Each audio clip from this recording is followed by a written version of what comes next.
Greetings, beloved ones.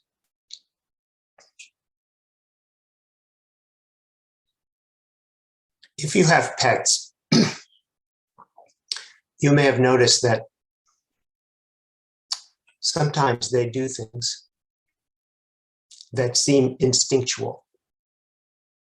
This one has a cat that occasionally perhaps needs to throw up. And so it goes out on the back porch, finds a plant to eat, eats the plant, and promptly throws up, usually on this one's favorite carpet. This process of eating a plant and throwing up is not really a choice. It's not really a decision that the cat makes. It is instinctual.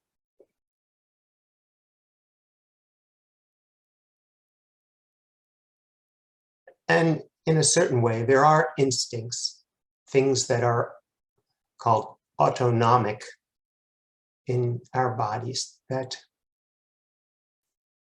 we have no control over and just do what they do.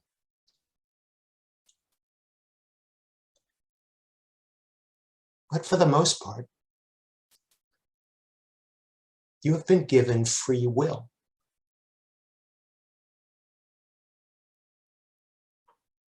And there's a beauty in that and a danger in that.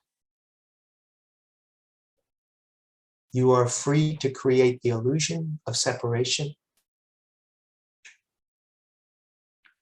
And you are free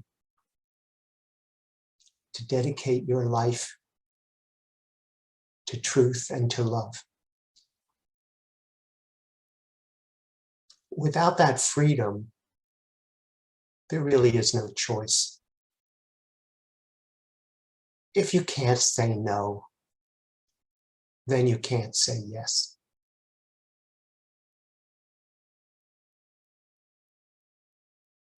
So many of the things that are in the Bible, in translation, come across as dictums, as admonitions.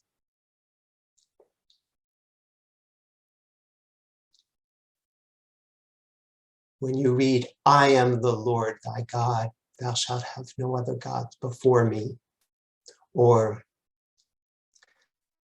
thou shalt love the Lord thy God with all thy heart, with all thy soul, and with all thy mind, and with all thy strength. This is the first commandment. It almost sounds like you better. You see, it sounds almost like an admonition, like you're going to do this.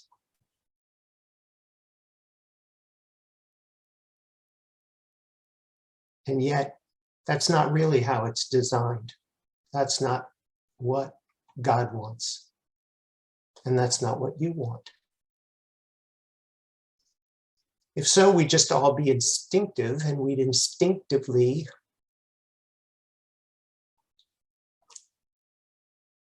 do what we were told. The beauty is that we're given free choice so that we can have the experience of choosing love, choosing God, choosing compassion, choosing forgiveness.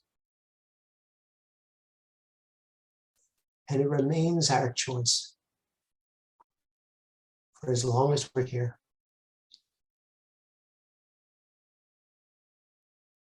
And that's why all of the angels and all of the beings that would love to help you do not force themselves upon you, because you have the choice whether to ask for help.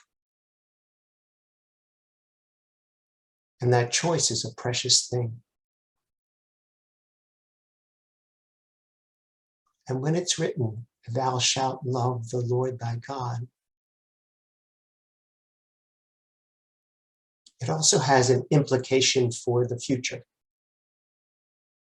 You will do this.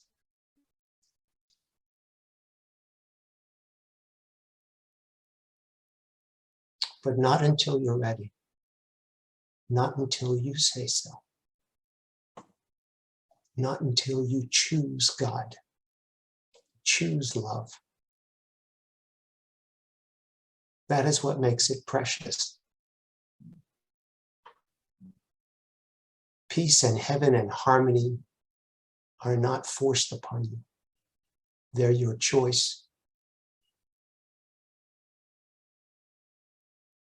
A wise man once said, you can lead a horse to water, but you can't make him drink. And then he said, somewhat facetiously, but you can also salt his food. And I see that. People come around to wanting peace and wanting love and wanting to surrender to God because they've tried everything else and they're thirsty.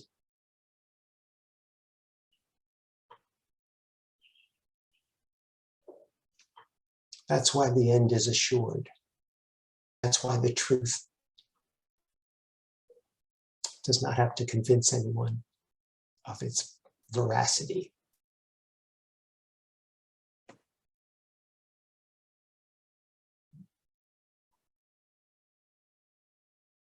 It's the sweetest thing to choose love, to choose God,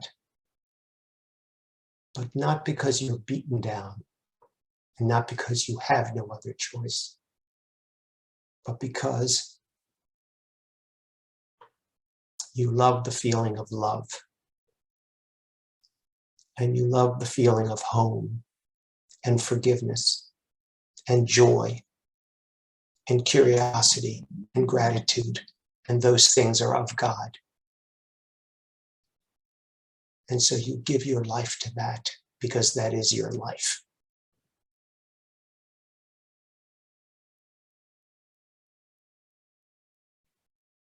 And the choice is yours.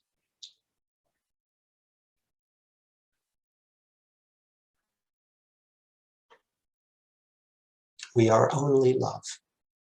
And that is the only thing that's real forever.